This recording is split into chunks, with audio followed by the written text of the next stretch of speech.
जय हिंद साथियों, मैं बबलू धाकर स्वागत करता हूं आपका धरणीधर एग्रो क्लासेज के ऑनलाइन प्लेटफॉर्म पर। साथियों, आज हम अध्ययन करने वाले हैं ओलिगोसेकेराइड। ये ओलिगोसेकेराइड क्या होता है? तो कार्बोहाइड्रेट का एक प्रकार होता है जिसका जल अपघटन के आधार पर कार्बोहाइड्रेट को 3 भागों में विभाजित किया जाता है, जिसको सबसे पहले हमने मोनोसेकेराइड के बारे में अध्ययन किया था, फिर ओलिगोसेकेराइड और उसके बाद में हम देखेंगे पॉलीसेकेराइड के बारे में। तो आज हम अध्ययन करेंगे ओलिगोसेकेराइड। ओलिगोसेकेराइड को पढ़ने से पहले हमने मोनोसेकेराइड के ऊपर एक ऑलरेडी वीडियो बना दिया है, वो हमारे डिस्क्रिप्शन का जो लिंक है उसके अंदर डला हुआ है। अगर आप चाहे तो वो वीडियो भी देख सकते हैं। उसके अंदर भी हमने मोनोसेकेराइड के बारे में जो टू दी पॉइंट है, जो परीक्षा की दृष्टि से काफी ज्यादा महत्वपूर्ण होते हैं, उनके बारे में हमने अध्ययन किया था। और इसी सेशन के अंदर आज हम अध्ययन करेंगे ओलिगोसेकेराइड। ओलिगोसेकेराइड के अंदर भी हम उन्हीं बिंदुओं का अध्ययन करेंगे जो परीक्षा की दृष्टि से काफी ज्यादा इंपॉर्टेंट है, और साथ ही साथ में हम बिल्कुल आसान भाषा में समझेंगे कि ओलिगोसेकेराइड क्या होते हैं, किस प्रकार से इनका निर्माण होता है, और इनका जो वर्गीकरण किया गया है वो किस आधार पर किया गया है, और उन वर्गीकरण के अंदर इनका कौन कौन से एग्जाम्पल ऐसे हैं जो परीक्षा की दृष्टि से इंपॉर्टेंट होते हैं, और उन एग्जाम्पल से जुड़ी हुई जो भी महत्वपूर्ण जानकारी है जो परीक्षा की दृष्टि से हमारे लिए इंपॉर्टेंट होती है, उनके बारे में हम अध्ययन करेंगे। तो इस सेशन को स्टार्ट करने से पहले आप भी अपने साथ में कॉपी पेन लेकर ही बैठेगा, और इस वीडियो को अगर आप 1 सेकंड के लिए भी स्किप करते हैं तो उसमें साथ ही नुकसान आपको होगा, क्योंकि इस सेशन के अंदर हम जो बिंदुओं पर चर्चा करेंगे वो टू दी पॉइंट रहेगी और परीक्षा की दृष्टि से काफी महत्वपूर्ण रहेगी। और इसमें हम फालतू की चर्चा नहीं करेंगे कि हम थ्योरी के रूप में हम इसमें नहीं देखेंगे, केवल और केवल हम परीक्षा की दृष्टि से जो इंपॉर्टेंट उन्हीं बिंदुओं पर हम चर्चा करेंगे। तो कॉपी पेन लेकर बैठेगा और अपना प्रॉपर नोट्स बनाते चलेगा। तो सबसे पहले हम देखते हैं ओलिगोसेकेराइड कहते किसे हैं। तो ओलिगोसेकेराइड का शाब्दिक अर्थ क्या होता है? तो ओलिगोसेकेराइड का जो शाब्दिक अर्थ होता है वो 2 शब्दों से मिलकर बना है। एक तो इसका शाब्दिक अर्थ होता है ओलिगो, और एक होता है इसके अंदर सेकेराइड। 2 शब्दों से मिलकर बना है ओलिगो और सेकेराइड, जिसमें ओलिगो का जो शाब्दिक अर्थ होता है वो होता है फ्यू होता है। क्या होता है? फ्यू। और सेकेराइड का शाब्दिक अर्थ हो जाएगा यहाँ पर शुगर हो जाएगा। क्या हो जाएगा? शुगर हो जाएगा। तो ऐसे मोनोसेकेराइड की इकाइयां जो जल अपघटन पर कुछ शर्करा की इकाइयां देती हैं, उनको हम क्या कहते हैं? ओलिगोसेकेराइड कहते हैं। जैसे उदाहरण के रूप में बात करते हैं सुक्रोज हो गया। सुक्रोज जो क्या होता है, एक हमारा ओलिगोसेकेराइड का उदाहरण होता है, और जब इसका हम जल अपघटन करते हैं तब हमें 2 मोनोसेकेराइड की इकाइयां प्राप्त होती है, जिसमें मुख्य रूप से एक हमारे ग्लूकोज होता है और एक हमारा फ्रक्टोज होता है। ये सुक्रोज 2 इकाइयों से मिलकर बना होता है, वो हमारे ओलिगोसेकेराइड की कैटेगरी के अंदर आता है। अब ये सुक्रोज जो होता है इसके बारे में भी हम अध्ययन करेंगे। फिलहाल हम इतना देखते हैं ओलिगोसेकेराइड की परिभाषा क्या होती है। तो ऐसी कार्बोहाइड्रेट संरचना या फिर ऐसे कार्बनिक यौगिक जो जल अपघटन होने पर 2 से 10 मोनोसेकेराइड की इकाइयां देते हैं, उनको हम क्या कहते हैं? ओलिगोसेकेराइड के नाम से जानते हैं। अगर 2 से 10 दे रहे हैं तो उनको हम ओलिगोसेकेराइड के नाम से जानते हैं। अगर यही इकाइयां अगर हमें बहुत ही कम प्राप्त होती हैं, या फिर अगर हमें जल अपघटन पर केवल और केवल 1 इकाई प्राप्त होती है, तो उसे हम मोनोसेकेराइड के नाम से जानते हैं। अगर 10 से ज्यादा प्राप्त होती है तो उसको हम पॉलीसेकेराइड के नाम से जानते हैं। ये जल अपघटन के आधार पर इनका वर्गीकरण किया गया है। और ये जो हमारा ओलिगोसेकेराइड जो होता है ये आपस में ग्लाइकोसाइडिक बंध द्वारा जुड़ा रहता है। किस बंध के द्वारा जुड़ा रहता है? ग्लाइकोसाइडिक बंध के द्वारा जुड़ा रहता है। इंपॉर्टेंट है, ध्यान रख लेना। सीधा सीधा प्रश्न आता है कि ओलिगोसेकेराइड जो होते हैं वो किन बंध के द्वारा जुड़ा रहता है? पेप्टाइड बंध के द्वारा, ग्लाइकोसाइडिक बंध के द्वारा, एस्टर बंध के द्वारा, या फिर डाइएस्टर बंध के द्वारा जुड़ा रहता है। तो वो कौन सा हो जाएगा? हमारे ग्लाइकोसाइडिक बंध द्वारा जुड़ा रहता है। ये हमें ध्यान रखना है। अब ये बंध किस प्रकार बनता है वो हमें नहीं देखना, हमें बस इतना ध्यान रखना है कि ओलिगोसेकेराइड के जितने भी एग्जाम्पल होते हैं वो सारे के सारे ग्लाइकोसाइडिक बंध द्वारा आपस में कनेक्टेड रहते हैं, तब जाकर हमारे ओलिगोसेकेराइड का निर्माण होता है। और ये जो ग्लाइकोसाइडिक बंध का जो मुख्य जो कार्य होता है वो क्या कार्य होता है? जो मोनोसेकेराइड की जो 2 इकाइयां होती हैं उन दोनों इकाइयों क्या करता है? आपस में जोड़ने का काम करता है। जैसे हम बात करें, मैंने अभी आपको एग्जांपल बताया था सुक्रोज। सुक्रोज जो होता है वो ग्लूकोज और फ्रक्टोज से मिलकर बना होता है। तो ग्लूकोज और फ्रक्टोज को जो आपस में बॉन्ड बनाने का जो काम करता है वो कौन करता है? ग्लाइकोसाइडिक करता है। इन बॉन्ड की वजह से ही ये दोनों जो ग्लूकोज और फ्रक्टोज जो होता है आपस में जुड़कर सुक्रोज का निर्माण करते हैं। यह भी हमें ध्यान रखना है। अब हम बात करते हैं ये जो ग्लाइकोसाइडिक बंध जो होता है इससे जुड़ी हुई हमें 3 बातें ध्यान रखनी है। इससे जुड़ी हुई हमको 3 बातें ध्यान रखनी है। नंबर फर्स्ट यदि हम बात करें तो नंबर फर्स्ट हो जाएगा, जब ग्लाइकोसाइडिक बंध बनता है तब किसका निर्माण होता है? जब ग्लाइकोसाइडिक बंध बनता है तब किसका निर्माण होता है? तो जल के अणु का निर्माण होता है। किसके अणु का निर्माण होता है? जल के अणु का निर्माण होता है। नंबर सेकंड बात करें हम, जब ग्लाइकोसाइडिक बंध बनता है तो इसकी दिशा क्या होती है? इसकी जो दिशा होती है वो ग्लूकोज के अणु में अलग दिशा होती है और फ्रक्टोज के अणु में अलग दिशा होती है। अब मैं आपको सबसे पहले ये बता देता हूं कि जितने भी हम ओलिगोसेकेराइड के उदाहरण देखेंगे, इन तीनों के अंदर 3 हम मोनोसेकेराइड के इकाइयों के उदाहरण देखेंगे, जिनसे सभी के सभी ओलिगोसेकेराइड मिलकर बने होंगे। कौन कौन से? जैसे मैं सबसे पहले ओलिगोसेकेराइड के उदाहरण के नाम बता देता हूं, उनके ऊपर भी हम चर्चा करेंगे। जैसे हम बात करें सुक्रोज हो गया, माल्टोज हो गया और हमारे लैक्टोज हो गया। इसके अतिरिक्त हम बात करेंगे स्टेक्यूज के बारे में, वर्बेस्कोज के बारे में, और एक बात करेंगे हम रेफिनोज के बारे में। ये जो मैंने 6 उदाहरण बताए ये सबके सब ओलिगोसेकेराइड के उदाहरण होते हैं। अब ये अलग अलग प्रकार के होते हैं, लेकिन इनके अंदर जो मोनोसेकेराइड की जो इकाइयां पाई जाएगी वो मुख्य रूप से कौन कौन सी होगी? ग्लूकोज होगी, एक होगी फ्रक्टोज होगी, और एक हमारा होगी गैलेक्टोज होगी। ये तीनों मुख्य रूप से इकाइयां मिलकर हमारे सभी जो अभी मैंने 6 नाम बताए ये सभी के सभी ओलिगोसेकेराइड का निर्माण करती है। तो उनके अंदर जो ग्लूकोज और फ्रक्टोज होता है उनके अंदर जो ग्लाइकोसाइडिक बंध जो बनने की जो दिशा होती है वो कौन सी दिशा होती है? तो यहाँ पर सबसे पहले हम बात करें ग्लूकोज अणु के लिए। ग्लूकोज अणु के लिए यदि हम बात करें, जो ग्लूकोज का जो अणु जो होता है वो किस दिशा में जुड़ा रहता है? तो वो जुड़ा रहता है ग्लूकोज बंध के अंदर जो ग्लाइकोसाइडिक बंध जो होता है ये किस दिशा में जुड़ा रहता है? तो ये 1 डैश से लेकर 4 डैश सिरे की तरफ जुड़ा रहता है। किस सिरे पर जुड़ा रहता है? तो 1 डैश सिरे से लेकर 4 डैश सिरे की तरफ हमारे ग्लूकोज के अंदर ग्लाइकोसाइडिक बंध जुड़ा हुआ रहता है, ये हमें ध्यान रखना है। इसी प्रकार हम बात करते हैं तीसरा बिंदु हो जाएगा, ये जो दूसरे नंबर की जो दिशा हो जाएगी ये किसके लिए हो जाएगी? फ्रक्टोज के लिए हो जाएगी। किसके लिए हो जाएगी? फ्रक्टोज के लिए। फ्रक्टोज के लिए यदि हम बात करें तो फ्रक्टोज के लिए जो ये ग्लाइकोसाइडिक बंध जो होता है ये 1 डैश से लेकर 2 डैश सिरे की ओर ग्लाइकोसाइडिक बंध जुड़ा रहता है, और ये जब ये दोनों इस सिरे पर आपस में मिल जाते हैं तब हमारे सुक्रोज का निर्माण होता है। किसका निर्माण होता है? सुक्रोज का निर्माण होता है, ये हमें ध्यान रखना है। तो ये इसका सामान्य परिचय होता है। 2 लाइनें यहाँ पर हमारे कंप्लीट होती है। दोनों जो यहाँ पर मैं इन्फॉर्मेशन बता रहा हूँ ये इन्फॉर्मेशन काफी इंपॉर्टेंट है, मैं आपको फिर बता रहा हूँ, परीक्षा की दृष्टि से काफी ज्यादा महत्वपूर्ण है। आप इसको 1 सेकंड के लिए भी वीडियो को स्किप करोगे तो उसमें नुकसान आपका होगा। तो वीडियो को पूरा देखिएगा और अंत तक देखिएगा, काफी महत्वपूर्ण टॉपिक है, इंपॉर्टेंट है, ध्यान रखना। उसके बाद में अगला आता है हमारे जितने भी ओलिगोसेकेराइड होते हैं ये सारे के सारे कैसे होते हैं? अपचायिक शर्करा होती है। कैसे होते हैं? अपचायिक शर्करा होती है। लेकिन अपवाद के रूप में हमें ध्यान रखना है, एक तो अपवाद के रूप में हो जाएगा हमारे सुक्रोज, एक तो अपवाद के रूप में हमारे क्या हो जाएगा? सुक्रोज हो जाएगा, और एक हो जाएगा हमारे ट्रेहलोज, एक हो जाएगा हमारे ट्रेहलोज। ये जो ट्रेहलोज जो होता है ये मुख्य रूप से हमारे जो कीट जो होते हैं उनके हीमोलिम्फ के अंदर पाया जाता है। तो ये भी एक शुगर का एग्जांपल होता है जो किसका होता है? ओलिगोसेकेराइड का होता है। ये जो दोनों होते हैं ये मुख्य रूप से हमारे अपवाद होते हैं। ये सारे के सारे जो ओलिगोसेकेराइड होते हैं वो कैसे होते हैं? अपचायक शर्करा के उदाहरण होते हैं। लेकिन सुक्रोज और जो ट्रेहलोज जो दोनों होते हैं ये मुख्य रूप से हमारे अपचायक शर्करा के उदाहरण ना होकर ये हमारे अनअपचायक शर्करा के उदाहरण होते हैं। अनअपचायक शर्करा के ये एग्जाम्पल होते हैं।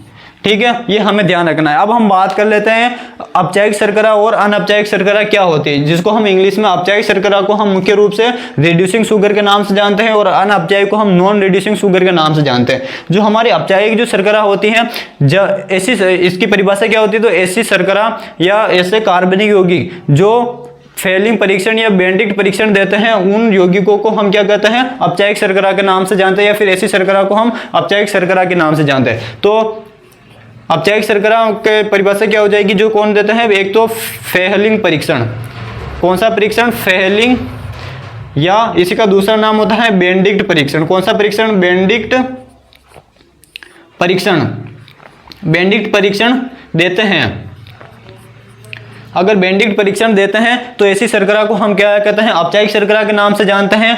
तो ये कौन कौन हो जाएगा अपचायक शर्करा के रूप में? हमारा ओलिगोसेकेराइड में कौन कौन हो जाएगा?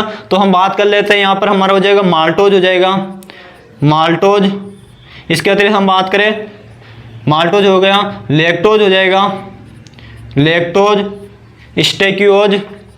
कौन हो जाएगा? स्टेक्यूओज, स्टेक्यूओज। इसके अतिरिक्त बात करें हम वर्बेस्कोज हो जाएगा, वर्बेस्कोज, स्टेक्यूओज, वर्बेस्कोज, और एक हो जाएगा हमारे मुख्य रूप से और उसका नाम हो जाएगा रेफिनोज।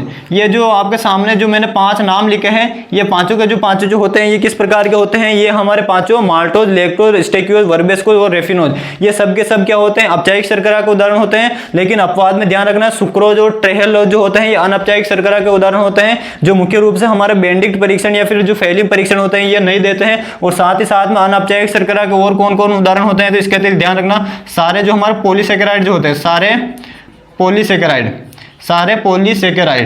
जो होते हैं वो सारे के सारे क्या होते हैं? हमारे अनअपचायक शर्करा के उदाहरण होते हैं, ये हमें ध्यान रखना है। और जो हमने मोनोसेकेराइड के बारे में पढ़ा था सारे के सारे मोनोसेकेराइड जो होते हैं वो हमारे अपचायक शर्करा के उदाहरण होते हैं, ये हमें ध्यान रखना है। तो जो कार्बोहाइड्रेट होते हैं उनका जो वर्गीकरण 2 आधार पर किया जाता है, मुख्य रूप से जल अपघटन के आधार पर और एक किया जाता है शर्करा के आधार पर। ऐसी शर्करा जो फैली परीक्षण देती हैं उनको हम रिड्यूसिंग शुगर कहते हैं, जो नहीं देते हैं उनको नॉन रिड्यूसिंग शुगर कहते हैं। तो कौन कौन देते हैं, तो जैसे हम बात करें रिड्यूसिंग शुगर के अंदर कौन आता है, तो उसके अंदर आता है मोनोसेकेराइड और एक आता है ओलिगोसेकेराइड। ओलिगोसेकेराइड में अपवाद में दो ध्यान रखना, सुक्रोज और ट्रेलोज हो जाएगा। और नॉन रिड्यूसिंग शुगर के अंदर मुख्य रूप से हमारे सारे जो पॉलीसेकेराइड आते हैं वो आते हैं। फिर आगे जाकर पॉलीसेकेराइड दो भागों में विभाजित हो जाते हैं। जब हम पॉलीसेकेराइड पढ़ेंगे तब उसके अंदर हम अध्ययन करेंगे। जो पॉलीसेकेराइड होते हैं दो प्रकार के होते हैं, एक तो होता है होमोपॉलीसेकेराइड और एक होता है हेटेरोपॉलीसेकेराइड। तो वो हम बाद में अध्ययन करेंगे। फिलहाल हम हमारा अगले बिंदु की तरफ लौटते हैं। तो ये इसका सामान्य परिचय होता है जो हमें ध्यान रखना, ये जितने भी शब्द आपके सामने बोर्ड पर लिखे हुए हैं ये हर एक लाइन से इनसे परीक्षा में प्रश्न बनने की पूरी संभावना है। तो प्रॉपर नोट्स बनाते हुए चलेगा साथियों। इसका अगर यदि आप स्क्रीनशॉट लेना चाहते हो तो स्क्रीनशॉट लीजिए। फिर हम आगे बढ़ते हैं। अब हम देखते हैं जो हमारे ओलिगोसेकेराइड होते हैं इनका वर्गीकरण किसके आधार पर किया गया है, वो हम देखते हैं। वर्गीकरण भी इंपॉर्टेंट है, उससे भी कई बार प्रश्न पूछ ले जाते हैं। फटाफट से इसका स्क्रीनशॉट लीजिए। अब हम देखते हैं इसके अंदर अगला बिंदु आ जाएगा हमारे वर्गीकरण। जो ओलिगोसेकेराइड जो होते हैं इनका जो वर्गीकरण किया गया है साथियों, वो वर्गीकरण किस आधार पर किया गया है, तो जो सेकेराइड की जो संख्या होती है, सेकेराइड की संख्या के आधार पर इनका वर्गीकरण किया गया है। या फिर हम अल्टीमेटली कह सकते हैं शुगर जो होती है उसके आधार पर इनका वर्गीकरण किया गया है। तो जो वर्गीकरण की बात करें, जो वर्गीकरण किसके आधार पर किया गया, तो वो सेकेराइड की संख्या के आधार पर, सेकेराइड की संख्या के आधार पर क्या किया गया है, इनका वर्गीकरण किया गया है। सेकेराइड की संख्या के आधार पर इनका वर्गीकरण किया गया है। अब सबसे पहले हम इनका वर्गीकरण के नाम देखते हैं। वो वर्गीकरण के नाम भी इंपॉर्टेंट है, अगर वो नाम याद नहीं रहेंगे तो हमें एग्जाम्पल भी नाम याद रहेंगे। तो सबसे पहले हम देखते हैं जो वर्गीकरण किया गया है उनके नाम देखते हैं। तो सबसे पहला वर्गीकरण आता है इसके अंदर, अगर सेकेराइड की संख्या 2 होगी, अगर ध्यान से सुनना जो मैं बता रहा हूं, क्योंकि जो ओलिगोसेकेराइड की जो संख्या की जो शुरुआत होती है वो कहां से होती है, 2 से होती है। इसीलिए हम डायरेक्ट 2 लिख रहे हैं, 1 नहीं लिख रहे हैं। तो शुरुआत 2 से होती है, वो कहां तक जाती है, 10 तक जाती है या फिर 10 से कम तक रहती है। तो हमें जो हमारे सिलेबस में जो दे रखा है वो 5 तक दे रखा है, तो हम केवल और केवल 5 तक ही देखेंगे।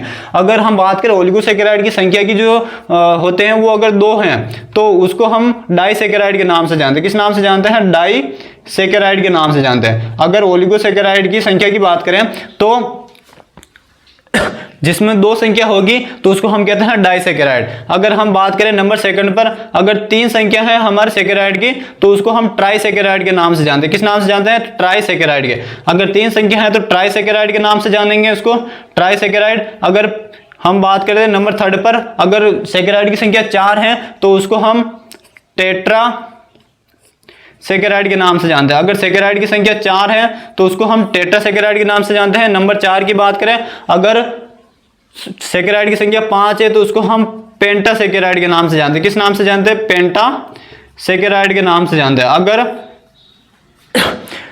सेकेराइड की संख्या 5 है तो उसको हम पेंटासेकेराइड के नाम से जानते हैं। तो ये इसका वर्गीकरण होता है। तो जो हमारा ओलिगोसेकेराइड जो होता है उसका वर्गीकरण सेकेराइड की संख्या पर 4 आधार पर किया गया है। कौन कौन से, डाइसेकेराइड जिसमें 2 संख्या होगी, ट्राई में 3, टेट्रा में 4 और पेंटा में 5 सेकेराइड की संख्या होगी। तो ये तो होता है इनका वर्गीकरण के प्रकार। अब हम इसमें से सबसे पहला अध्ययन करेंगे डाइसेकेराइड का, फिर करेंगे ट्राइसेकेराइड, फिर टेट्रा और फिर पेंटा का करेंगे। तो आइए स्टार्ट करते हैं डाइसेकेराइड का। तो प्रॉपर एक तरह से सीक्वेंस है, हम आगे बढ़ रहे हैं और आप भी ऐसे सीक्वेंस से याद करने की कोशिश करना। अगर आप बिल्कुल ही सेपरेट याद करोगे तो चीजें कभी याद नहीं होगी। तो जैसे मैं यहाँ पर समझा रहा हूँ, सबसे पहले हमने सरफेस से देखा कि ओलिगोसेकेराइड क्या होता है, फिर सरफेस से हमने इसका वर्गीकरण देखा, फिर हम थोड़ा और आगे बढ़ते हैं। अब हम देखते हैं सबसे पहला डाइसेकेराइड के अंदर की तरफ चलते हैं कि अब डाइसेकेराइड के अंदर और क्या क्या चीजें हमको देखने को मिलेगी। तो आइए स्टार्ट करते हैं अब डाइसेकेराइड, ठीक है ना।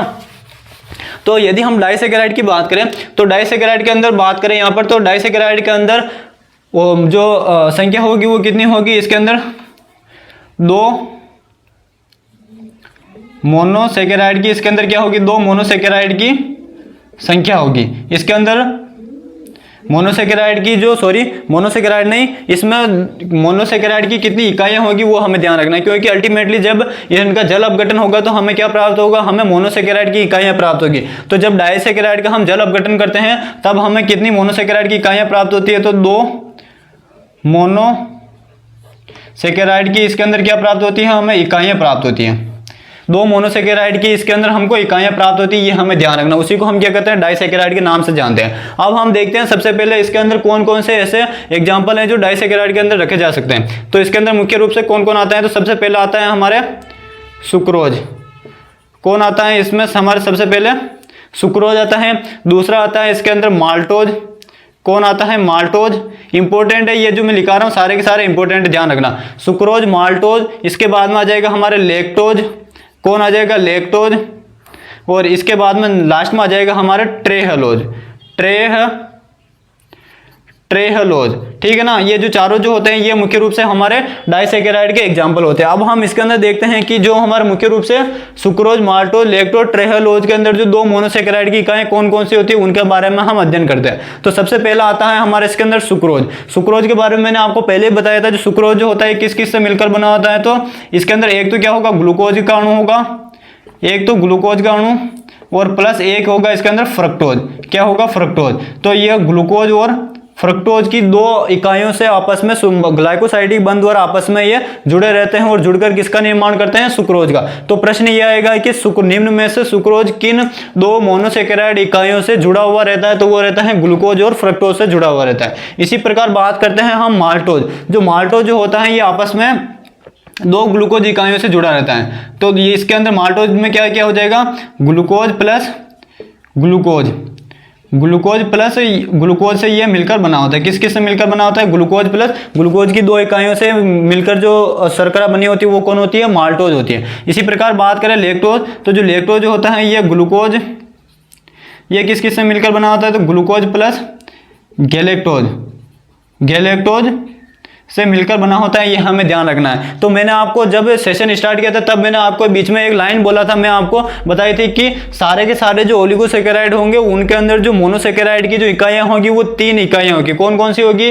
ग्लूकोज होगी, फ्रक्टोज होगी और एक होगी हमारे गैलेक्टोज। इन तीनों से मिलकर हमारे सारे के सारे ओलिगोसैकेराइड मिलकर बने होंगे। अब उनकी संख्या अलग अलग हो सकती है, तो उनकी संख्या के आधार पर इनका नामकरण भी अलग अलग कर दिया जाता है, ठीक है ना। तो ये हम और आगे देखेंगे कि ग्लूकोज जो होता है वो किसी में 2 बार पाया जाता है, गैलेक्टोज जो होता है किसी में 2 बार पाया जाता है। तो उनको फिर उनके नाम के आधार पर फिर हम टेट्रासैकेराइड के अंदर रख सकते हैं, पेंटा के अंदर रख सकते हैं, ट्राई के अंदर रख सकते हैं। तो उम्मीद आप सभी को सेशन समझ में आ रहा होगा और प्रॉपर नोट्स बनाते हुए चल रहे होगा आप भी। अगला आता है हमारा ट्रेहलोज। ट्रेहलोज जो होता है ये हमारे किस प्रकार का होता है, ये हमारा डाइसैकेराइड का उदाहरण होता है। इसमें जो ध्यान रखने योग्य बात यह है कि जो ट्रेहलोज जो होता है एक तो हमारे किस प्रकार की शर्करा हो जाएगी, ये अनअपचायक शर्करा हो जाएगी। किस प्रकार की हो जाएगी, अनअपचायक शर्करा का उदाहरण है अनअपचायक शर्करा।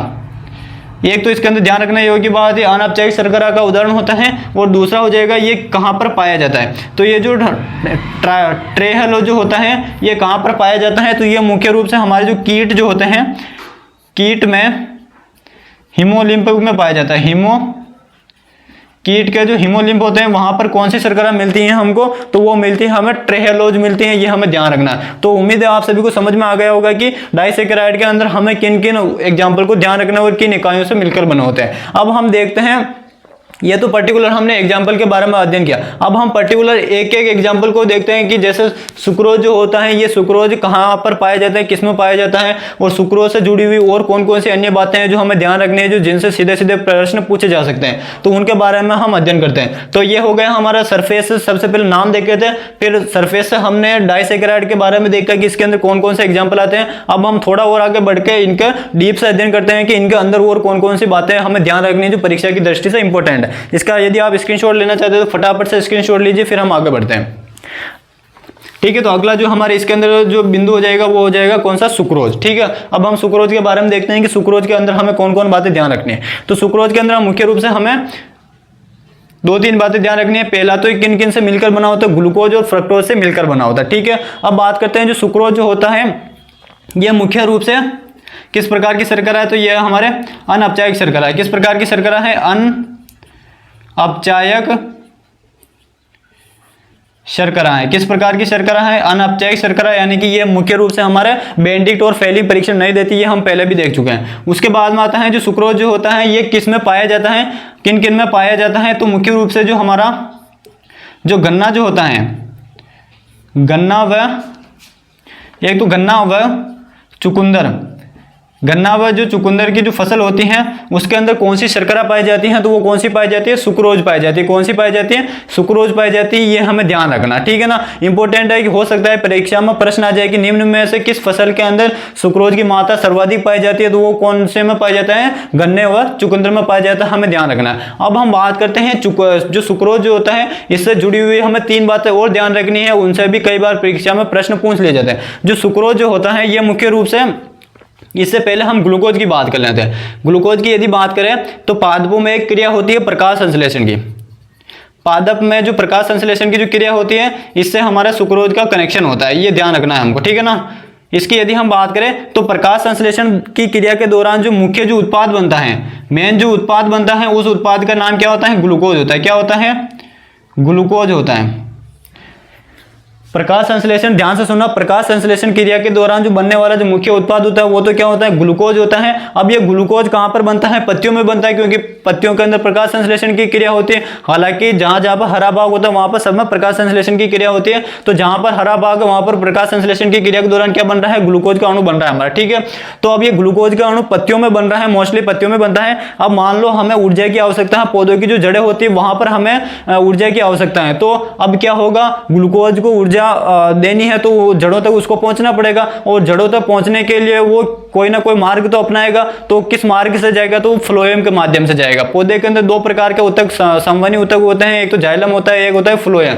जाइलम के माध्यम से खनिज पदार्थों का इनका अवशोषण करके पौधे के विभिन्न भागों तक जल को पहुंचाया जाता है, खनिज लवणों को पहुंचाया जाता है। ये हम जब बायोलॉजी पढ़ेंगे पादप कार्य की तब उसके अंदर आ जाएगा, ठीक है। और उसके बाद में आता है फ्लोएम। फ्लोएम क्या करता है? तो मुख्य रूप से वह एक तो पौधे के अंदर बनने वाला जो भोजन होता है, जो मुख्य रूप से ग्लूकोज के रूप में पाया जाता है, इसका वो क्या करता है? स्थानांतरण करता है, यानी कि इसका परिवहन किस के माध्यम से होता है? फ्लोएम के माध्यम से होता है। और फ्लोएम का एक और कार्य होता है, फ्लोएम क्या करता है? तो पौधे के अंदर जितने भी हार्मोन होते हैं, वो जो हार्मोन होते हैं उनका स्थानांतरण भी कौन करता है? फ्लोएम करता है। पौधे के अंदर 5 प्रकार के हार्मोन पाए जाते हैं, जिसमें मुख्य रूप से हमारे एक तो आता है ऑक्सिन आता है, दूसरा आता है हमारा साइटोकाइनिन, तीसरा आता है जिब्रेलिक अम्ल, चौथा आता है हमारे एब्सिसिक अम्ल, और पांचवा आता है इथाइलिन। जिसमें से मैं इनके पांचों का एक एक कार्य बता देता हूं। जो हमारे जो ऑक्सिन जो हार्मोन होता है, ये शीर्ष प्रभाविता दर्शाता है, जड़ का निर्माण करता है, खरपतवार नियंत्रण में काम में लिया जाता है। दूसरा आता है जिब्रेलिक अम्ल, तो ये शीतोपचार का विकल्प होता है, पर्वों का दीर्घीकरण करता है, ये मुख्य रूप से ध्यान रखना है। और बीजों का अंदर जो अल्फा एमाइलेज जो एंजाइम होता है उसको सक्रिय करता है। इसके अतिरिक्त आता है हमारे साइटोकाइनिन, कोशिका विभाजन में ये महत्वपूर्ण भूमिका निभाता है। इवन जो टिश्यू कल्चर होता है उसके अंदर हम ऑक्सिन और साइटोकाइनिन का प्रयोग करते हैं। साइटोकाइनिन का मुख्य जो कार्य होता है वो रिचमोंड लेंग प्रभाव को दर्शाता है। और लास्ट में आता है हमारे एब्सिसिक अम्ल, जो क्या करता है? पौधे के अंदर बुढ़ापे को लाता है, यानी कि जो जवानी जो होती है उसको कम करता है। कौन करता है? तो वो हमारे एब्सिसिक अम्ल करता है। जो बुढ़ापा जो आता है वो मुख्य रूप से 2 वजह से आता है, एक तो आता है विलगन से और एक आता है जीर्णता। तो जीर्णता और विलगन को जो बढ़ावा देते हैं वो हार्मोन हमारे एब्सिसिक अम्ल होता है, और एक होता है इथाइलिन हार्मोन। इथाइलिन हार्मोन का उपयोग हम फलों को पकाने में करते हैं। आजकल जो आप मार्केट में देखते हो, जितने भी फल जो होते हैं वो पके पके से आते हैं, और वो जितना ज्यादा अधिक पीलापन रहेगा उनके अंदर, तो उसके अंदर यकीन मान के चलिएगा उसके अंदर आपको इथाइलिन हार्मोन मिल जाएगा। तो जब भी आप फलों को खाएं तो उनको अच्छे से गर्म पानी में धो के और फिर साफ कपड़े से पोंछ कर फिर उसका सेवन करें, क्योंकि उसके अंदर इथाइलिन हार्मोन होता है, जो केमिकल होता है जो हमारे मानव स्वास्थ्य पर एक गलत प्रभाव डालता है। तो इथाइलिन हार्मोन फलों को पकाने में किया जाता है। और साथ ही साथ में अगर इथाइलिन ना मिले तो इथेफोन या फिर इथेरियल का वहां पर ऑप्शन में मिल सकता है। तो ये 5 बातें हमें ध्यान रखनी है। तो हम जो जिस बिंदु पर थे उस बिंदु पर लौटते हैं। प्रकाश संश्लेषण क्रिया के दौरान ग्लूकोज का अणु बन रहा है, ठीक है। अब ग्लूकोज का क्या होगा? परिवहन होगा जड़ों तक। तो जो ग्लूकोज का जो परिवहन जो होता है इंपॉर्टेंट है, ग्लूकोज अणु का जो परिवहन जो होता है वो किस रूप में होता है? तो जो पौधे के अंदर जो ग्लूकोज का जो परिवहन होता है वो किस रूप में होता है? सुक्रोज के रूप में होता है। किस रूप में होता है? सुक्रोज के रूप में होता है। किस रूप में होता है साथियों? सुक्रोज के रूप में होता है। ध्यान रखना, इंपॉर्टेंट पॉइंट है, कई बार एग्जाम के अंदर पूछ लिया जाता है कि पौधे के अंदर ग्लूकोज का परिवहन किस रूप में होता है? तो सुक्रोज के रूप में होगा। अब ये क्या करेगा? प्रकाश संश्लेषण क्रिया के दौरान ग्लूकोज बनकर तैयार हो गया, और ये फ्लोएम के माध्यम से ग्लूकोज है जो जड़ों तक पहुंच भी गया। लेकिन प्रकाश संश्लेषण क्रिया के दौरान ग्लूकोज तो लगातार कंटिन्यूसली बनता जा रहा है, और परिवहन भी इसका कंटिन्यूसली अन्य भागों तक होता रह रहा है, जड़ों तक पहुंच रहा है। और साथ ही हम बात के पौधे के निचले भागों तक सब तक पहुंच रहा है। लेकिन किसी भी चीज की हमें ऊर्जा की आवश्यकता होती है तो उसकी एक लिमिट होती है कि लिमिट तक ही हम उस ऊर्जा को प्राप्त कर सकते हैं। उसके बाद में जो शेष बचा हुआ जो पदार्थ रह जाता है वो किस रूप में भंडारित होता है पौधों के अंदर। तो ध्यान रखना, जब प्रकाश संश्लेषण क्रिया के दौरान मुख्य उत्पाद ग्लूकोज बना, इसका परिवहन किस रूप में? सुक्रोज के रूप में हुआ। अब ये जो ग्लूकोज जो होता है वो जब अधिक ग्लूकोज बन जाता है तब उसका क्या होता है? पौधे के अंदर क्या होता है? भंडारण होता है। उसका क्या होता है? पौधे के अंदर क्या होता है? भंडारण होता है। और ये जो भंडारण जो होता है वो किस रूप में होता है? तो वो होता है स्टार्च के रूप में भंडारण होता है। किस रूप में होता है? स्टार्च के रूप में भंडारण होता है। जैसा उदाहरण के रूप में हम बात करें, आलू को ले लीजिए आप।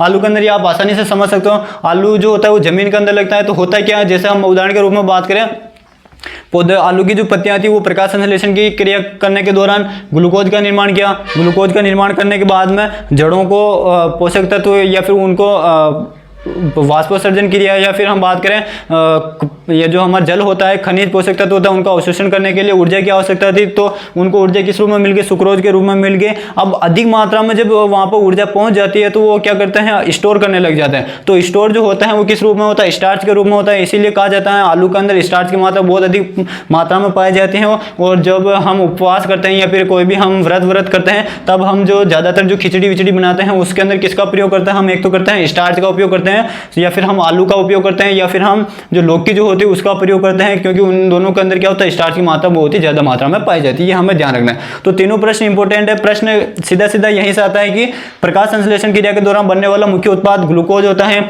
जो 6 कार्बन युक्त होता है। और ग्लूकोज का परिवहन किस रूप में होता है, पौधों का सुक्रोज के रूप में होता है। और सुक्रोज का जो भंडारण होता है वो किस रूप में होता है, स्टार्च के रूप में होता है। और ये जो स्लाइड दिखाई दे रही है आपको, इस स्लाइड के अंदर आपको, अगर आप इसको ध्यान से देखोगे तो ध्यान से देखने पर यहाँ पर आपको तीनों प्रकार के जो कार्बोहाइड्रेट के जो प्रकार होते हैं, कौन कौन से, मोनोसेकेराइड, ओलिगोसेकेराइड और पॉलीसेकेराइड, वो तीनों आपको यहाँ पर देखने को मिल जाएगा। कैसे, ध्यान से सुनना।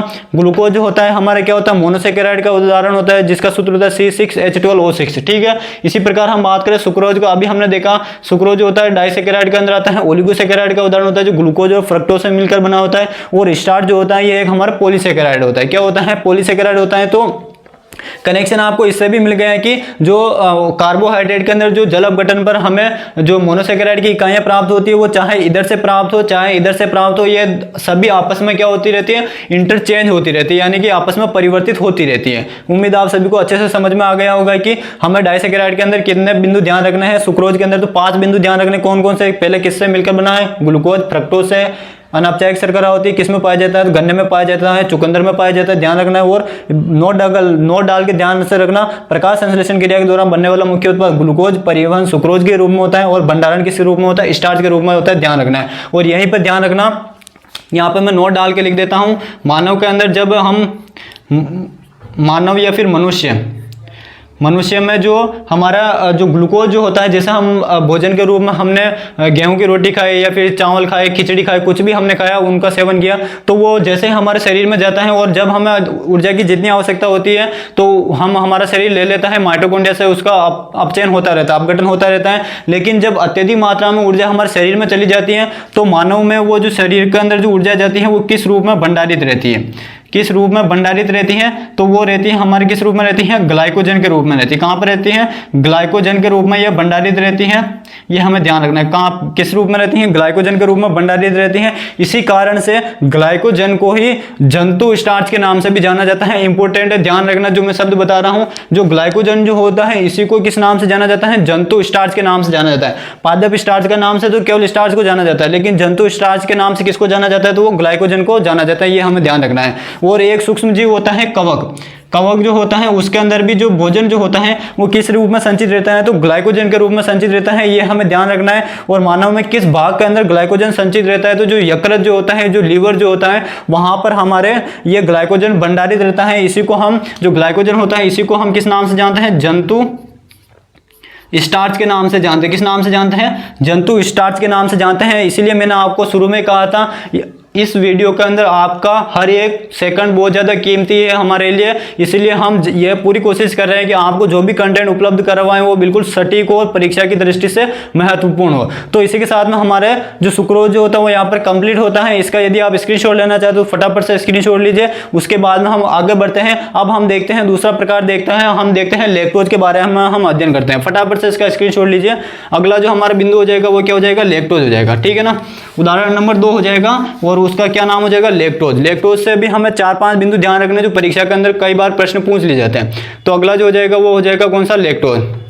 डाइसेकेराइड का जो उदाहरण हो जाएगा वो क्या हो जाएगा, लैक्टोज। यहाँ पर यदि हम साथियों लैक्टोज की बात करें तो लैक्टोज किन 2 इकाइयों से मिलकर बना होता है, तो ये एक तो ग्लूकोज, लैक्टोज जो होता है ग्लूकोज प्लस गैलेक्टोज 2 इकाइयों से मिलकर बना होता है। किस किस से मिलकर बना होता है, ग्लूकोज सॉरी लैक्टोज जो होता है ग्लूकोज और गैलेक्टोज 2 इकाइयों से मिलकर बना होता है। अब हम देखते हैं इससे जुड़ी हुई जो महत्वपूर्ण जानकारी है उसके बारे में हम देखते हैं। जो लैक्टोज जो होता है इसी का अन्य नाम क्या होता है, तो इसका अन्य नाम क्या होता है, तो इस जो लैक्टोज जो होता है इसको हम मुख्य रूप से दुग्ध शर्करा, जो लैक्टोज होता है इसको हम दुग्ध शर्करा या मिल्क शुगर के नाम से भी जानते हैं। किस नाम से जानते हैं? मिल्क शुगर के नाम से भी जानते हैं। जो लैक्टोज जो होता है इसको हम दुग्ध शर्करा या फिर मिल्क शुगर के नाम से भी जानते हैं। इंपॉर्टेंट है, ये हमें ध्यान रखना है, ठीक है। अब हम देखते हैं इसके अंदर जो लैक्टोज होता है इसको दुग्ध शर्करा मिल्क शुगर के नाम से हम जानते हैं।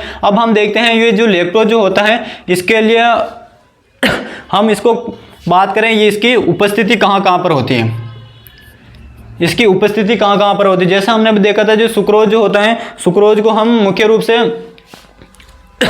जो सुक्रोज जो होता है उसको हम किस नाम से जानते हैं? तो उसको हम पादपों में परिवहन के रूप में जानते हैं, ऊर्जा का मुख्य स्रोत के रूप में जानते हैं, जो आगे जाकर ग्लूकोज को हम ग्लूकोज का अणु एक देता है, ठीक है। इसी प्रकार हम बात करें जो लैक्टोज जो होता है ये मुख्य रूप से कहाँ कहाँ पर उपस्थित होता है? तो ये हम बात करें ये मुख्य रूप से मानव दूध में, ये कहाँ पर उपस्थित होता है? तो मानव दूध में उपस्थित होता है। इसी प्रकार बात करें जितने भी मवेशी होते हैं उन सभी के दूध में उपस्थित होता है, और एक उपस्थित होता है गाय के दूध में। अब ये मैंने यहाँ पर तीनों अलग अलग क्यों लिखे? तो अब हम इनमें देखते हैं कि जो लैक्टोज जो होता है वो सर्वाधिक किसके अंदर पाया जाता है, सर्वाधिक किसके दूध में पाया जाता है? मानव के दूध में पाया जाता है या फिर भैंस के दूध में या गाय के दूध में, किसके दूध में पाया जाता है? तो ये हमें ध्यान रखना है। तो बात करें सबसे पहला आता है हमारे मानव का दूध। जो मानव का जो दूध होता है उसके अंदर सर्वाधिक मात्रा में, मानव का दूध में सर्वाधिक पाया जाता है। मानव के दूध के अंदर जो लैक्टोज जो होता है वो सर्वाधिक मात्रा में पाया जाता है, और कितना प्रतिशत पाया जाता है? तो ये पाया जाता है लगभग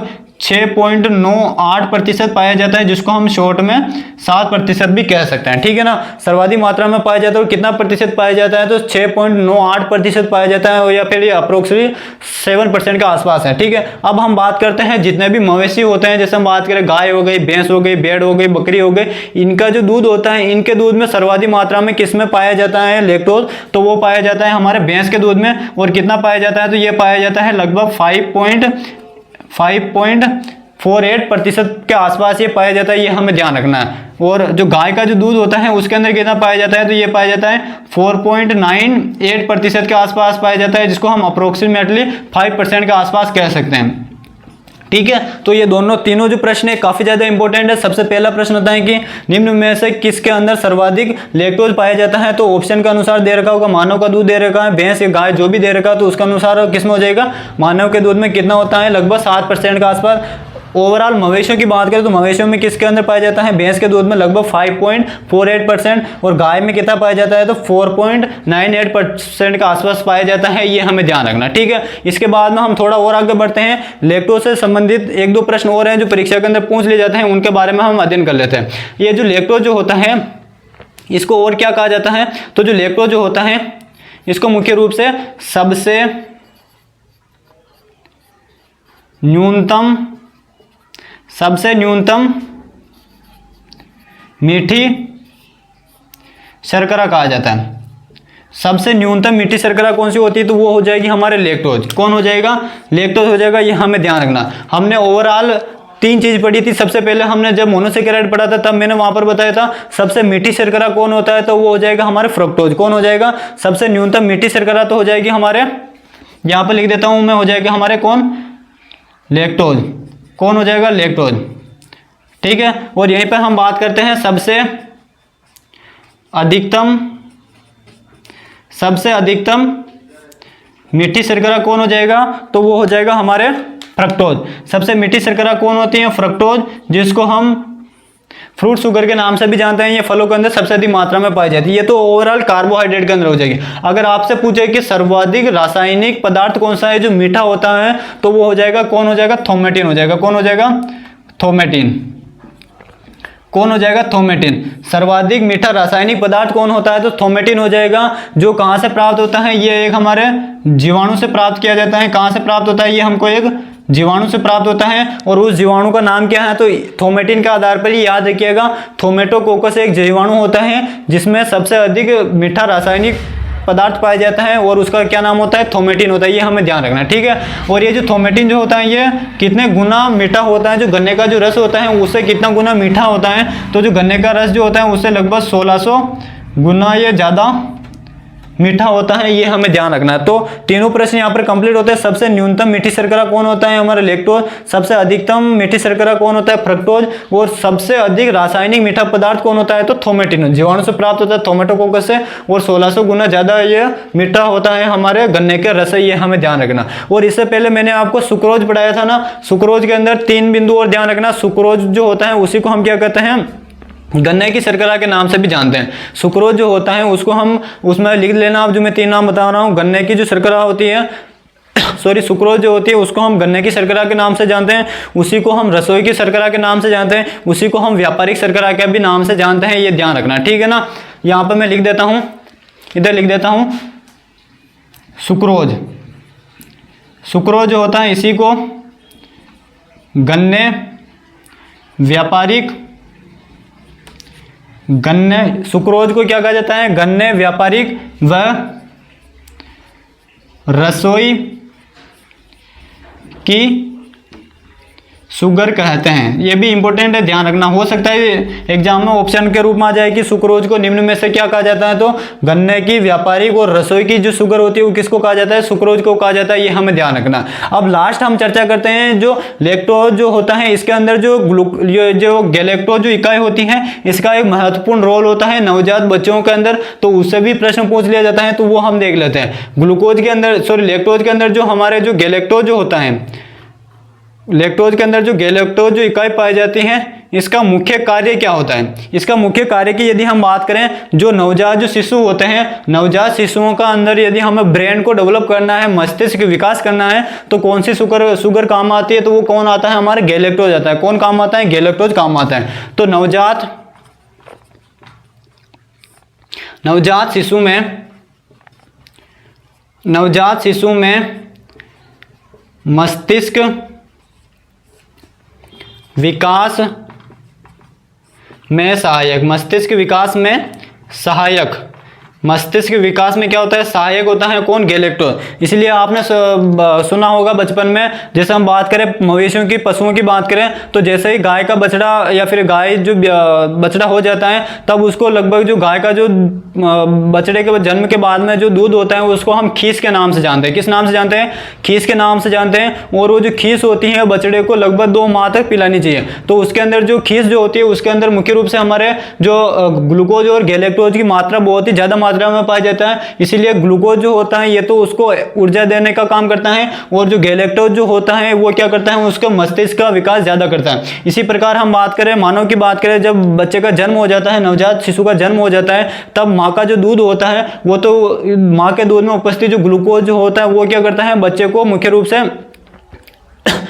को मुख्य रूप से ऊर्जा प्रदान करने का काम करता है। जब उसको भूख लगती है तो वो ऊर्जा किससे मिलती है? ग्लूकोज से मिलती है। और गैलेक्टोज क्या करता है? वो नवजात जो शिशु होता है उसका धीरे धीरे क्या करता है? मस्तिष्क का निर्माण करता है, या फिर जो ब्रेन जो होता है उसके डेवलपमेंट में जो महत्वपूर्ण जो रोल्स जो शर्करा निभाती है वो कौन निभाती है? गैलेक्टोज निभाती है। ये हमें ध्यान रखना है। इससे भी कई बार हो सकता है तो जो बड़े बड़े जो एग्जाम होते हैं उसमें हमें ध्यान रखना है, प्रश्न पूछे जाने की पूरी संभावना रहती है। इसलिए आपने देखा होगा कि गाँवों के अंदर या फिर जो शहरों के अंदर जो छोटे छोटे जो बच्चे होते हैं, लगभग 3-4 साल के जो बच्चे होते हैं, वो काफी इधर उधर फुदकते रहते हैं, और उनका जो मस्तिष्क जो होता है वो बिल्कुल बहुत ही ज्यादा शार्प होता है। उनको कोई सी भी चीज बता दी जाती है तो वो तुरंत याद कर लेते हैं। और आजकल आपने देखा भी होगा कि जो सोशल मीडिया पर आपने कई सारी पोस्टों के ऊपर देखा भी होगा कि 9 साल के बच्चे ने इतनी बड़ी कंपनी स्टार्ट कर दी, या इतना बड़ा स्टार्टअप स्टार्ट कर दिया, या फिर कोई नया इनोवेटिव कार्य कर दिया। जैसे आपने एक बच्चे का नाम सुना होगा, गूगल बॉय का नाम सुना होगा। गूगल बॉय काफी लगभग कुछ महीनों पहले काफी फेमस हुआ था।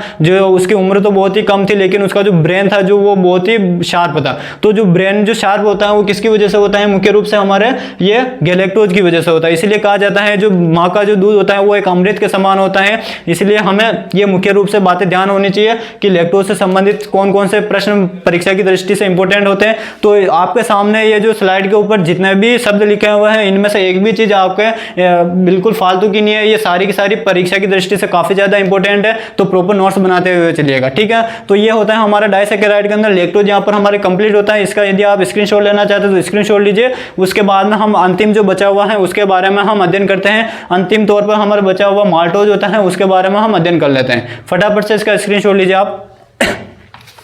अगला जो हो जाएगा हमारे डाइसैकेराइड का जो उदाहरण हो जाएगा वो कौन हो जाएगा, वो हो जाएगा हमारे माल्टोज। कौन हो जाएगा, माल्टोज हो जाएगा, ठीक है ना। अब हम अध्ययन करते हैं माल्टोज के बारे में, हम अध्ययन करते हैं।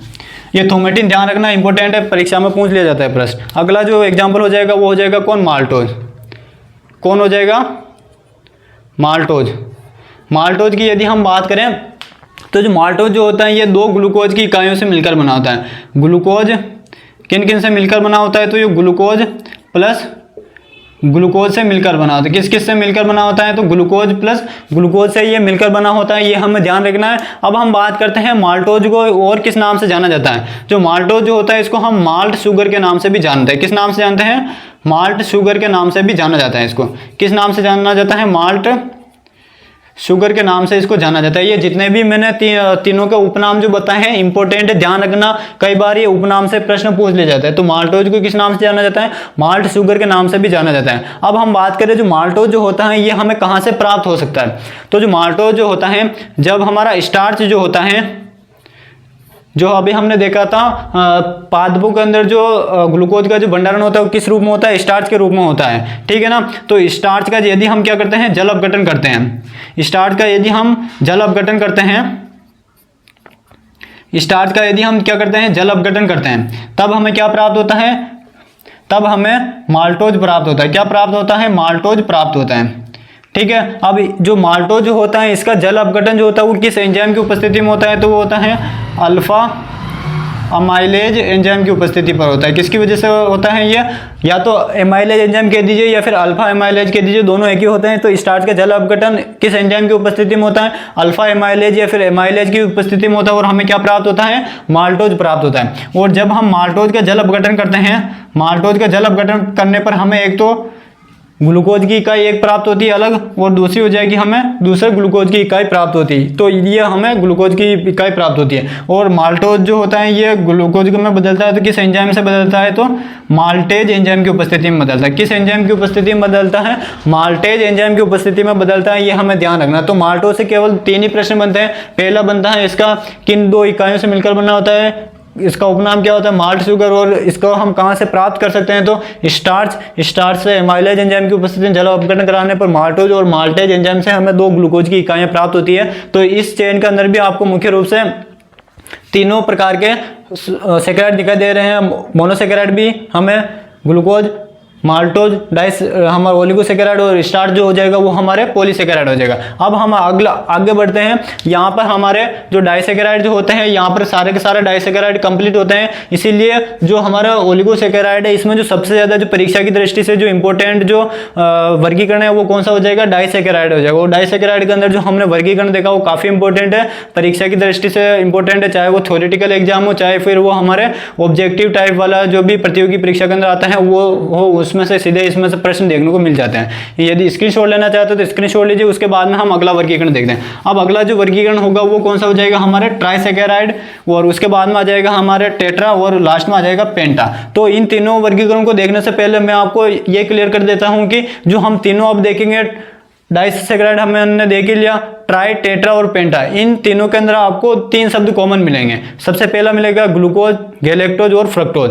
ये तीनों कॉमन मिलेंगे। ये जो मैंने शुरू के जो 3 बोले हैं ग्लूकोज, गैलेक्टोज और एक हो जाएगा फ्रक्टोज, ये तीनों मिलकर बनाते हैं हमारे ट्राइसेकेराइड। उसके बाद में जो टेट्रस जो सेकेराइड आता है उसके अंदर जो होता है गैलेक्टोज की संख्या 2 हो जाती है, ग्लूकोज 1 इकाई से बना रहता है और एक हो जाएगा फ्रक्टोज, तो ये हो जाएगा हमारा टेट्रासेकेराइड। पेंटासेकेराइड में क्या होगा, तो इसके अंदर 2 ग्लूकोज की इकाइयां होगी, 2 गैलेक्टोज की इकाइयां होगी और एक हो जाएगा हमारे फ्रक्टोज। तो ये पांचों मिलकर क्या बनाएंगे, पेंटासेकेराइड बनाएंगे। तो ये हमें ध्यान रखना। अब आइए हम इनका अध्ययन करते हैं। केवल अब हमें इनकी जो थ्योरी है वही देखनी है। तो नंबर 2 पर आ जाएगा हमारे कौन सा, टेट्रासेकेराइड।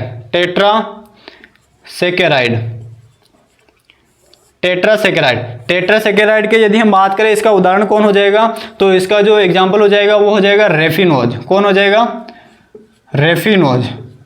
ठीक है, ये एग्जांपल याद रखना। रेफिनोज किस प्रकार का सेकेराइड होता है, तो ओलिगोसेकेराइड होता है, और ओलिगोसेकेराइड में किस कैटेगरी में आता है, तो ट्राइसेकेराइड में आता है। अब हम बात करते हैं जो रेफिनोज जो होता है ये किन 3 इकाइयों से मिलकर बना होता है। तो ये मुख्य रूप से जो रेफिनोज जो होता है ये मुख्य रूप से एक तो मिलकर बना होता है गैलेक्टोज की इकाई से, किन इकाई से मिलकर बना होता है? गैलेक्टोज की इकाई से।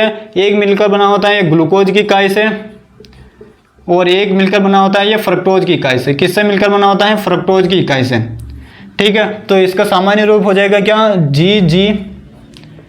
GGF। क्या हो जाएगा? GGF से मिलकर कौन बना होता है? हमारा रेफिनोज या फिर टेट्रासेकेराइड। यहाँ पर हमारा टेट्रासेकेराइड कंप्लीट होता है, ये हमें ध्यान रखना है। उसके बाद में नंबर 3 पर हो जाएगा, सॉरी, टेट्रा ने ट्राइसेकेराइड। ट्राइसेकेराइड कौन हो जाएगा? ट्राइसेकेराइड। ठीक है, नंबर 3 पर आ जाएगा टेट्रासेकेराइड। टेट्रासेकेराइड टेट्रासेकेराइड की यहाँ पर हम बात करें साथियों, तो इसके अंदर जो सेकेराइड आएगा उसके अंदर कितने मोनोसेकेराइड की इकाइयाँ होंगी? 4 मोनोसेकेराइड की इकाइयाँ होंगी। कितनी होगी? 4 मोनोसेकेराइड की क्या होगी? इसके अंदर यूनिट होगी या फिर इकाइयाँ होगी? इसके अंदर कितनी इकाइयाँ होगी? 4 मोनोसेकेराइड की इकाइयाँ होगी। इसके अंदर कितनी थी? 3 मोनोसेकेराइड की इसके अंदर यूनिट थी। 3 मोनोसेकेराइड की इसके अंदर क्या थी? यूनिट थे। तो 4 मोनोसेकेराइड की इकाइयाँ होती हैं, तो इसका उदाहरण क्या हो जाएगा? वो हो जाएगा स्टेकियोज। कौन हो जाएगा? स्टेकियोज इसका एग्जाम्पल हो जाएगा। ये सारे जितने भी मैं उदाहरण बता रहा हूँ इंपॉर्टेंट है, ध्यान रखना, परीक्षा में पूछे जाते हैं। स्टेकियोज हो जाएगा। अब ये जो 4 मोनोसेकेराइड की इकाइयाँ होती हैं, तो इनमें शुरू की बात करें, जो गैलेक्टोज जो होता है इसकी 2 इकाइयाँ पाई जाएगी, ग्लूकोज की 1 होगी और फ्रक्टोज की 1 होगी, और तब जाकर हमारा क्या हो जाएगा? टेट्रासेकेराइड कंप्लीट हो जाएगा। तो इसके किससे मिलकर बना होता है? तो गैलेक्टोज किससे मिलकर बना होता है? गैलेक्टोज किस से मिलकर बना होता है? तो galactose plus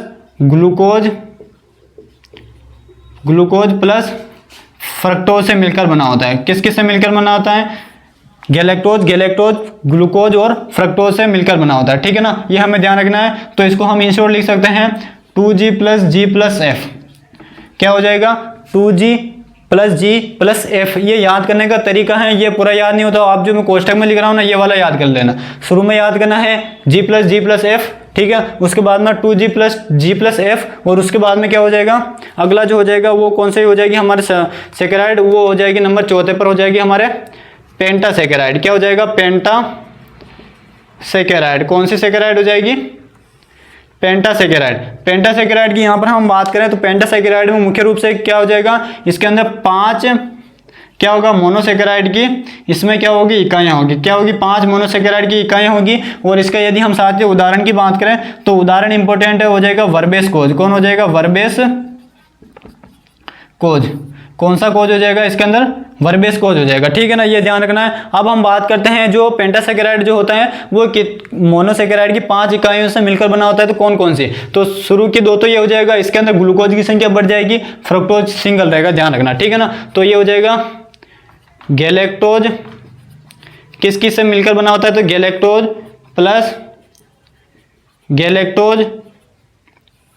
plus glucose plus fructose plus क्या हो जाएगा? फ्रक्टोज हो जाएगा। इनसे ये मिलकर बना होता है। तो इसको आसानी से याद रख सकते हैं हम 2G + F, ये इनका शॉर्ट फॉर्म हो जाएगा। ठीक है ना, इसी के साथ में हमारे ओलिगोसेकेराइड यहाँ पर कंप्लीट होता है। तो एक बार हम फटाफट से देख लेते हैं। ट्राइसेकेराइड के अंदर 3 मोनोसेकेराइड की इकाइयाँ होगी। एग्जाम्पल इंपॉर्टेंट है, इसको हम 5 स्टार से सम्मानित करेंगे। ठीक है ना, इंपॉर्टेंट है रेफिनोज। और किन से मिलकर बना? गैलेक्टोज, ग्लूकोज और फ्रक्टोज। ये कॉन्सेप्ट याद रखना है आपको। इसके आधार पर आप बाकी शेष जो 2 है वो याद रख सकते हो। टेट्रासेकेराइड के अंदर 4 मोनोसेकेराइड होता है, इंपॉर्टेंट है। एग्जाम्पल स्टेकियोज जो होता है 2G G और F से मिलकर बना होता है। और पेंटासेकेराइड के अंदर आता है वर्बेस कोज, इंपॉर्टेंट है। तो इसके हो जाएगा 2G और G हो जाएगा। इसी के साथ में हमारे जो ओलिगोसेकेराइड के जितने भी यहाँ पर मेन जो पॉइंट थे परीक्षा की दृष्टि से वो यहाँ पर कंप्लीट होते हैं। और इससे जुड़ी हुई अगर कोई भी अदर जानकारी होगी तो वो बच गई होगी, तो हम जब नेक्स्ट सेशन कवर करेंगे जिसके अंदर हम पॉलीसेकेराइड के अंदर देखेंगे तो उसमें मैं आपको लिखवा दूंगा। तो टेंशन मत लीजिएगा, अच्छे से पढ़ते रहिएगा और आपको कमेंट बॉक्स में जरूर बताइएगा सेशन कैसा लगा। और मिलते हैं नेक्स्ट सेशन में ओलिगोसेकेराइड के साथ में। तब तक के लिए जय हिंद, जय भारत।